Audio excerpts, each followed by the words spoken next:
Cette année, en 2020, les accords de Bâle III seront transposés dans la réglementation bancaire européenne. Le comité de Bâle, c'est quoi? C'est une instance internationale qui a été créée en 1974 pour concevoir les règles bancaires internationales pour garantir la stabilité du système bancaire mondial.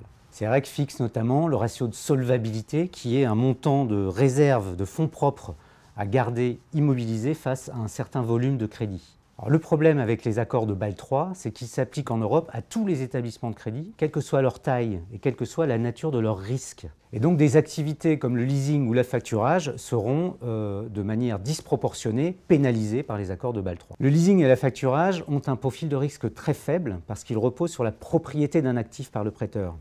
C'est la facture en affacturage, c'est l'équipement ou l'immeuble en crédit bail. Et la propriété de cet actif pendant toute la durée du crédit, c'est une sécurité qui est bien plus forte qu'un simple collatéral. L'ASF réclame que les accords de Bâle III, transposés dans la réglementation européenne, soient adaptés, soient assouplis pour tenir compte de ce faible profil de risque des activités de crédit spécialisées, et notamment l'affacturage et le leasing. Pour le leasing en particulier, l'ASF demande un facteur de réduction du risque qui tienne compte de la propriété de l'actif qui est financé en leasing par le prêteur.